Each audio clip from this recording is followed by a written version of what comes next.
ईश्वरी ma'am को आमंत्रित करता हूँ। आदरणीय आए हुए अतिथिगण व हमारे प्रधानाचार्य जी व सहायक शिक्षक जी व आए हुए ग्रामवासियों, अभिभावकगण व प्यारे बच्चों, आप सभी को मेरा नमस्कार। मैं आज जो विद्यालय में सरकार की मंशा की तरफ से विद्यालय प्रबंध समिति का गठन होता है उसके बारे में कुछ जानकारी देना चाहूँगी।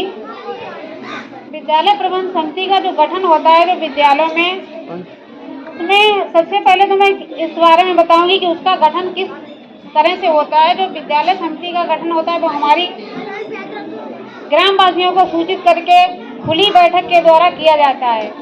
खुली बैठक में बुलाया जाता है, जैसे हमारा इलेक्शन की तरह है कि उसी तरह होता है कि ग्रामवासी जब आते हैं, बच्चों के अभिभावकगण वो बैठा ले जाते हैं खुली बैठक की तरह।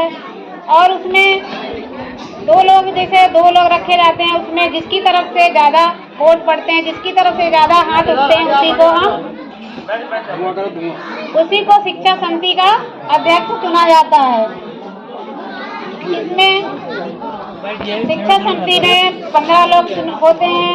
उसमें 11 वो लोग होते हैं जो बच्चे विद्यालय में पढ़ते हैं, उनके मम्मी पापा। अभिभावकगण होते हैं, उन्हें चुना जाता है। उसमें एक अध्यक्ष होते हैं और एक उपाध्यक्ष। और इसमें ये भी जरूरी है देखना चाहिए कि हमें 50% महिलाएं होनी चाहिए और उसमें 50% महिलाओं का होना बहुत जरूरी है। महिलाओं का होना बहुत जरूरी है और महिलाएं होनी चाहिए। जो 11 सदस्य होते हैं हमारे बच्चों के अभिभावकगण के मम्मी पापा, उन्हें। और हमें ये देखना चाहिए जैसे हमारा 5वीं तक विद्यालय, 5वीं क्लास तक के बच्चे हैं, उनमें हमें ऐसे अभिभावकगण लेना चाहिए जैसे कक्षा 1 के भी बच्चे का मम्मी या पापा हो सकते हैं। दूसरे क्लास के एक लोग, तो 11 सदस्य वो होते हैं। और 4 लोग ऐसे होते हैं, 15 सदस्य होते हैं। उसमें 4, एक हमारे विद्यालय के प्रधानाध्यापक, एएनएम, लेखपाल और एक ग्रामवासी का कोई पदेन सदस्य होता है। ऐसे 15 लोगों से जुड़कर एक शिक्षा समिति का गठन होता है। और उस शिक्षा समिति में जो ग्रामवासी हैं, बच्चों के अभिभावकगण, उनके एक अध्यक्ष और एक उपाध्यक्ष होता है।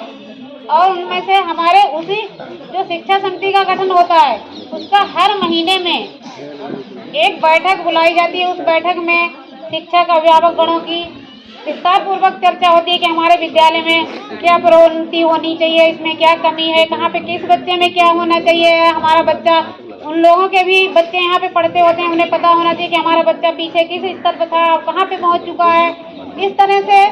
और हमारे जो शिक्षा समिति का गठन होता है उन्हें पूरी जानकारी होनी चाहिए कि हमारे विद्यालय में कि ये चीज़ आई, जैसे विद्यालय के प्रोग्रेस के लिए विद्यालय में क्या काम होना है, इसके लिए कितने ऊपर से धनराशि आई है, उसे कहाँ पे खर्च करना चाहिए, कहाँ पे क्या होना चाहिए। और एक हम जो महीने में हमारी बैठक होती है उसका एक रजिस्टर भी मेंटेन होता है। उसमें सभी के साइन होते हैं जो आते हैं। उसमें पूरी कार्रवाई लिखी जाती है कि यहाँ पे ये होना है या नहीं, ये नहीं होना है।